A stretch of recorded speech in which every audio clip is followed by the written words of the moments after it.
जो आप और हम 5 दिसंबर से श्रवण करेंगे बड़ा महादेव मंदिर से, उसको सुनेंगे। एक कथा अमरावती में भी है, राणे वहाँ की जो सांसद महोदय हैं उनकी तरफ से वो कथा रहेगी अमरावती। वो भी दिसंबर महीना शायद 16 तारीख से वो कथा का स्मरण रहेगा। शिव कथा है, जहां मिल जाए जैसी मिल जाए उसको ग्रहण करने का एक भाव प्रकट होना चाहिए। आपके नजदीक में 100, 150, 200, 300 किलोमीटर की दूरी पर कथा हो, जाकर एक बार कथा का रस तत्व ग्रहण करना चाहिए। हनुमान जी के रूप में शंकर भगवान का प्राकट्य हुआ। अब भगवान कभी अकेला तो छोड़ता नहीं, देवता देते हैं पल्ला झाड़कर और महादेव देता है छप्पर फाड़कर। इसलिए अंजना माता के गर्भ से केवल एक पुत्र ने जन्म नहीं लिया, 6 पुत्रों ने जन्म लिया। हनुमान जी के 5 भाई और थे, गतिमान, व्रतिमान, केतुमान। ऐसे 5 भाइयों का प्रमाण हमारा शास्त्र और करता है। अब कहते हैं कि गुरुजी जैसे हनुमान जी महाराज शंकर जी का अवतार है, वैसे गतिमान भी क्या शिव का अवतार है? क्यों नहीं होगा? शिव का अवतार ही तो शंकर भगवान के अंजना माता के गर्भ से जितने बच्चों ने जन्म लिया वो सब शंकर का ही स्वरूप है, सब शिव का स्वरूप।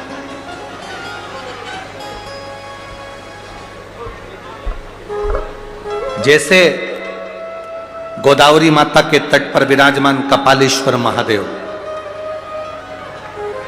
भारत की भूमि पर पूरे विश्व में केवल एक कपालेश्वर महादेव का मंदिर एक ऐसा मंदिर है जिसका स्मरण आप कर सकते हैं कि शंकर भगवान ने ब्रह्मा जी को झूठ बोलने पर अपने नख से काल भैरव प्रकट करा था। काल भैरव से कहा कि ब्रह्मा जी का सिर काट दे। काल भैरव शंकर का अवतार, उन्होंने जाकर ब्रह्मा जी का सिर काट दिया। वो ब्रह्म हत्या काल भैरव पर, शंकर पर लग गई और शिव जी महाराज गोदावरी का स्नान कर कर नंदी के कहने पर, बछड़े के कहने पर उन्होंने जो स्नान करा तो ब्रह्म हत्या त्यागी। तो ब्रह्म हत्या त्यागने पर देवाधिदेव महादेव विराजमान हुए। दुनिया के लोग कहते हैं ये कपालेश्वर महादेव हैं।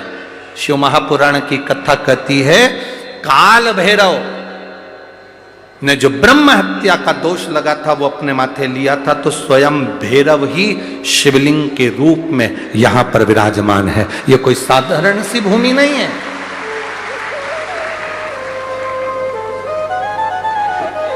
काल भैरव ही शिवलिंग का रूप है, शंकर ही शिवलिंग का रूप, कपालेश्वर महादेव के रूप में विराजमान। अगर कोई दिल से दर्शन करे कपालेश्वर महादेव का, पूरी भारत की भूमि पर भैरव जी की मूर्ति मिलेगी, पूरी भारत की भूमि पर भैरव जी का स्वरूप मिलेगा। पर केवल एक नासिक गोदावरी का तट कपालेश्वर महादेव का मंदिर एक ऐसा मंदिर है जिसमें काल भैरव के शिवलिंग के रूप में दर्शन होते हैं, शंकर के स्वरूप में दर्शन। वो काल भैरव कपालेश्वर महादेव के रूप में इनका दर्शन होता है। जो जान गया वो पहचान गया, जो नहीं जाना वो नहीं जाना। शिव को पहचानने के लिए नेत्र चाहिए। नेत्र अगर श्रेष्ठ हैं तो आप पहचान सकते। एक पत्र आया है, देखिए उस पत्र में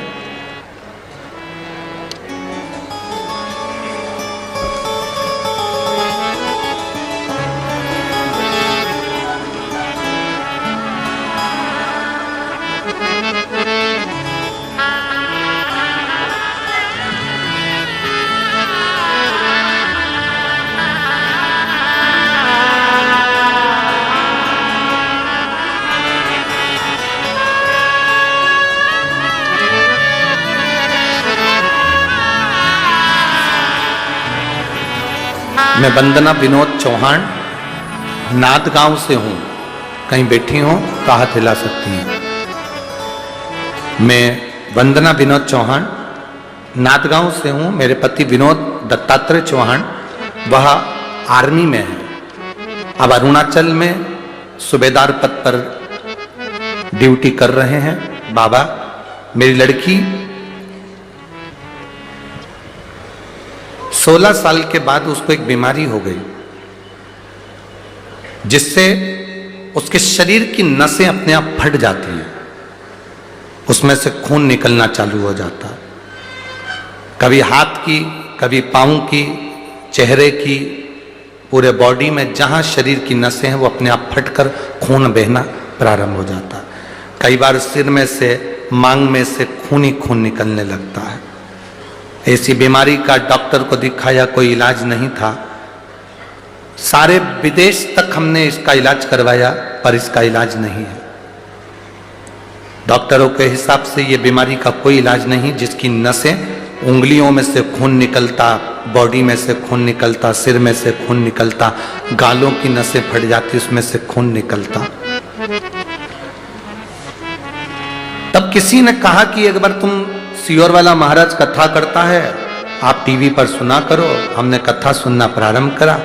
कथा सुनने पर आपने अलोनी गोबरी का वर्णन करा। गाय जो गोबर करती है उसको उठा लो, सूख गया गोबर, उसको जलाओ, जलाने के बाद उसकी भस्म तैयार करके शिव जी को चढ़ाओ। रात को 12 बजे वाला जो उपाय आपने बताया था वो हमने करना प्रारंभ करा। तब ऑनलाइन उस समय पर आपने शिवलिंग का पूजन भी कराया, वो हमने करा और बाबा की एक बेलपत्र उठाकर रख ली। वो बेलपत्र मैंने अपनी बेटी को खिला दी। गुरुजी, बेटी के शरीर पर रात्रि को 12:30 बजे हमने वो भस्म चढ़ी हुई, आपके कहे अनुसार उस भस्म को उसके शरीर पर शिवजी की चढ़ी हुई भस्म लगाना प्रारंभ करी। बाबा का क्या गुणगान करूं गुरुदेव। जिस इलाज को विदेश ने मना कर दिया, अपने देश ने मना कर दिया कि इसका इलाज, आज मेरी बेटी पूर्ण तरह से ठीक होकर इस पंडाल में बैठी है। कहीं बैठी हो तो हाथ हिला सकती हैं। बैठी हैं, आई हुई है बेटी, आई है साथ में, बेटी भी आई है क्या? आई हो तो हाथ हिलाओ बेटा। हाँ, दोनों आई हो, बहुत बहुत साधुवाद। आज मेरी बेटी पूर्ण तरह से ठीक हो गई, जिसका इलाज विदेश में भी नहीं था और हमारे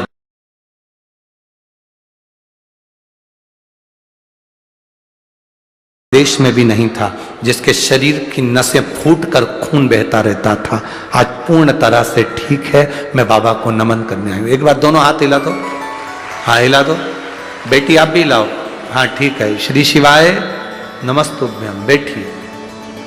शिव भक्ति इसी को कहते हैं। एक पत्र और किसी ने भी लिखा है, मैं Sarika Manoj Sarda Nashik city centre mall से आई हूं। मैं Sarika Manoj Sarda Nashik city centre mall. कहीं बैठी हैं? कहीं बैठी हो तो हाथ हिला सकती हैं। सेंटर मॉल से आई हूं। मेरी शादी को 14 साल हो गए थे, संतान की प्राप्ति नहीं थी। हम लोगों ने पूजन पाठ भी बहुत करवाया, डॉक्टरों को भी दिखवाया, पुणे भी गए, वहां का इलाज करवाया। जहां जहां लोग कहते थे वहां पर जाकर हमने गोदी भी भरवाई।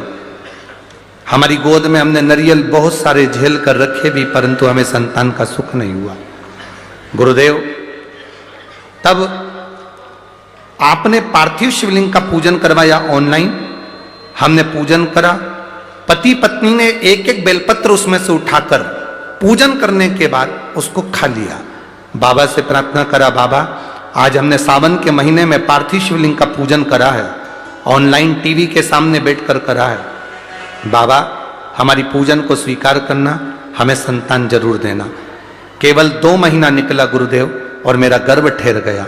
बाबा की कृपा से ऐसी कृपा हुई, आषाढ़ी एकादशी के दिन 29 जून को 2023 को बाबा की कृपा से मेरे पुत्र रत्न की प्राप्ति हुई, जिसका नाम मैंने शिवांश रखा है। मैं बाबा को यहाँ धन्यवाद देने आया। कहीं बैठी हैं? अगर आई हो तो हाथ हिला सकती हैं। शिव कृपा इसी को कहते हैं। शंकर की उदारता क्या है? हम शिव को महसूस कैसे करें? हमें कहीं नहीं जाना, ना हमें किसी की बेल चाहिए, ना हमें किसी की बबूती चाहिए, ना हमें किसी का नारियल चाहिए, ना हमें ढोंग चाहिए, ना हमें प्रपंच चाहिए, ना हमें दिखावा चाहिए, ना हम कहीं भटके। अगर हमें जाना है तो देवाधिदेव महादेव की शरणागति में एक लोटा जल चढ़ाकर बाबा को प्रार्थना कर कर भगवान शिव से विनती करना है, बाकी का किसी से नहीं करना। कौन आए? आज के जमाने में बहुत दिखावा होता है, ढोंग प्रपंच होता है, उसमें हमें नहीं पड़ सकता। कोई कहे वहां चले जाओ, वहां से ये हो जाएगा, ना ना। हमने कल कथा में कहा था, कुंडली देखने वाले, पत्रिका देखने वाले ढेर सारे होंगे, पर तुम्हारा कर्म देखने वाला कोई नहीं होगा। कर्म तुम्हारा केवल देवाधिदेव महादेव देख सकता है, इसके सिवा कोई नहीं देख सकता। मेरे राम जी महाराज का प्रागट्य हुआ, कौशल्या मैया की गोद में राम जी खेल रहे थे, उनका भाग्य बताने के लिए स्वयं शंकर भगवान उनका दर्शन करने के लिए गए। आप लोगों ने कथा सुनी होगी रामचरितमानस में, शंकर जी कौशल्या जी के यहाँ दशरथ जी के महल के बाहर जाते हैं। भगवान कृष्ण का प्रागट्य हुआ, भगवान शंकर दर्शन करने के लिए, उनका भाग्य बताने के लिए स्वयं मेरे भगवान शंकर ब्रज की रज में चले जाते हैं। आप लोगों ने उसका भी संवाद अभी जब कोसी मथुरा में कथा हुई तब आप लोगों ने श्रवण करा था। वो एक लाइन हम लोग कहते हैं ना, नगर में जोगी आया, देश कोई समझना, सबसे बड़ा है तेरा नाम, भोलेनाथ भोलेनाथ भोलेनाथ। भगवान के दरवाजे पर, यशोदा जी के दरवाजे पर, नंद बाबा के दरवाजे पर शंकर उनका भाग्य बताने जा रहे हैं। ज्योतिषी कर लो, आनंद है, पत्रिका देखने वाले ढेर मिलेंगे, कुंडली देखने वाले ढेर मिलेंगे, पर कर्म देखने वाला कोई नहीं। तुम्हारे कर्म का भोग तुमको भी भोगना है, हमारे कर्म का भोग हमको भी भोगना है। बड़े से बड़ा कोई संत महात्मा जोगी सन्यासी तपस्वी साधक होगा, उसको भी भोगना। रामकृष्ण परमहंस जी तो देवी जी के उपासक थे, स्वामी विवेकानंद जी के गुरु थे, उनके भी कैंसर हो गया था। स्वामी विवेकानंद जी ने रामकृष्ण परमहंस जी से कहा, आप माता रानी के भक्त हो, कहो ना माता रानी से आपका दुख काट दे, कैंसर जैसी बीमारी आपको हो गई, रोग मिटा दे। स्वामी विवेकानंद रामकृष्ण परमहंस जी से कह रहे, देवी जी तुम्हारे सामने बात करती है, मां महाकाली तुम्हारे सामने प्रकट हो जाती है, दुर्गा तुम्हारे सामने आ जाती है। स्वामी विवेकानंद जी कह रहे रामकृष्ण परमहंस जी से, आप मां से कहो ना आपका दुख काटे। रामकृष्ण परमहंस जी से बार बार स्वामी विवेकानंद जी ने कहा, आज आपको माता को कमरे में जब आप मिले तो मां से कहिएगा। रामकृष्ण परमहंस जी एक कमरे में गए और माता को याद करा। माँ आई और आते से बोली, क्या बात है बाबू, क्या हुआ? ए बाबू हुआ क्या? रामकृष्ण परमहंस जी ने कहा, माँ स्वामी विवेकानंद कह रहा है कि मेरे शरीर में जो रोग है वो आप काट दीजिए। माँ शारदा ने कहा, रामकृष्ण ला मैं तेरा ये रोग मिटा देती हूं। रामकृष्ण कहते हैं, नहीं माँ, आज अगर तू रोग मिटा देगी ना मां, अगला जन्म मुझे लेना पड़ेगा, जो मैंने पूर्व में करा है उसको मुझे भोगना पड़ेगा, इसलिए अब रोग मिला है इसको भोग लेने दे। अंत में बस इतना याद रखना मां, जब मेरे प्राण छूटे मैं तुझ में समा जाऊं और कुछ भी नहीं चाहिए, कुछ नहीं।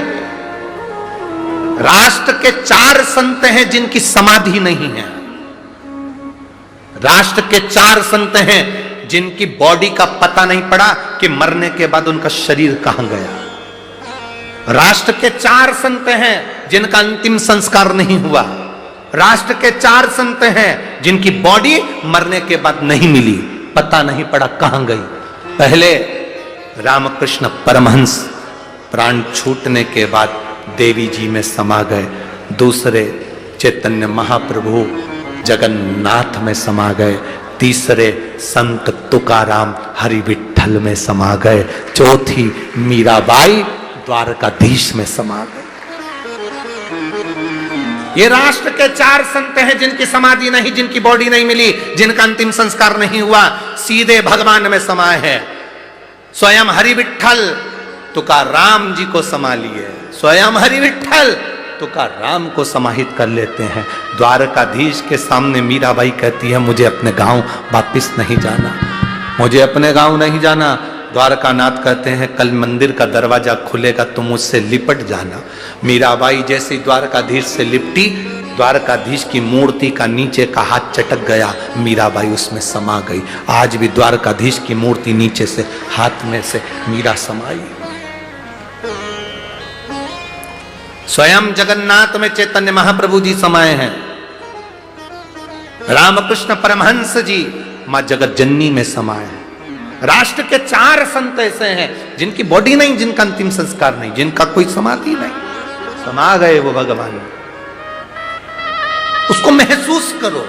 एक पत्र आया है, किसी बहन ने लिखा है, मेरा नाम नीलम नीलेश बायस, मैं रहने वाली दहेगांव बंगला छत्रपति संभाजी नगर महाराष्ट्र से हूं। कहीं बैठी हो तो हाथ हिला सकती है। उन्होंने पत्र में लिखा, सबसे पहले मैं दादा भाऊ भूसे जी को प्रणाम करती हूं, फिर मैं आविष्कार को धन्यवाद देती हूं। ऐसी बेटा, ऐसी औलाद भगवान सबको दे, आविष्कार जैसी, जो इतनी सुंदर शिव महापुराण की कथा हमारे नासिक में करा दिए हैं और हमको सुनने का मौका दिया है। मैं आविष्कार जी भूसे जी को धन्यवाद देती हूं, जिन्होंने अपना कथा को लेकर यहां तक पहुंचे। इस कथा में जितने सहयोगी बने उनको धन्यवाद। मैं गुरुजी अपने मन की बात एक बार कहना चाहती हूं। पत्र मेरा लिखने का केवल इतना सा कारण है गुरुजी, कई बार तो आपकी आवाज हमको सुनाई नहीं देती, कई बार हमें पंडाल में बैठने की जगह नहीं मिलती, कई बार हम आपको देख तक नहीं पाते, पर गुरुदेव एक बात जरूर है, आप दिखें चाहे ना दिखें, सुनाई दें ना दें, पर जब आप मंच पर आते हैं, व्यासपीठ पर बैठते हैं, हम दिन भर गर्मी में हमारे चेहरे पर से पसीना बहता है, पूरी समय हमें गर्मी लगती है, पर जैसी कथा चालू होती है ऐसा लगता है कोई हमारे ऊपर हवा कर कर जा रहा है और पसीना तक नहीं आता। गुरुदेव आप नहीं भी दिखते या सुनाई भी नहीं देता, पर हमें महसूस होता है कि आप कथा चालू कर दिए हैं। हवा आती है, पवन चलती है, ऐसी ठंडी पवन चलती है कि महसूस होने लगता है कि भोले बाबा आ गए और कथा प्रारंभ हो गई।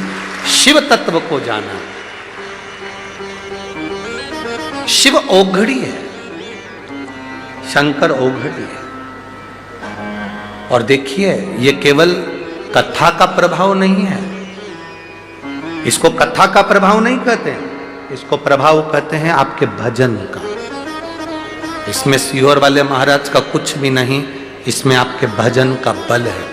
आप जो भजन करती हो, आप जो भगवान का नाम लेती हो, आप जो श्री शिवाय नमस्तुभ्यम कहती हो, आप ओम नमः शिवाय कहते हैं, चाहे राम कहते हैं, चाहे हरि विठल कहते हैं, चाहे माँ जगतजननी का नाम लेते हो, आप जिस भगवान को भजते हो उस भगवान के नाम में इतना प्रताप है। आप भजन करते हो उसमें इतना प्रताप है। इसमें किसी दूसरे का प्रताप नहीं, किसी और वाले महाराज का कोई प्रताप होगा या संसार के कोई व्यक्ति का प्रताप होगा। इसमें किसी का प्रताप नहीं है, इसमें आपका प्रताप, आपके भजन का प्रताप, आपकी भक्ति का प्रताप। आप जो भजन करें वो जीवन का एक सुख देने वाला।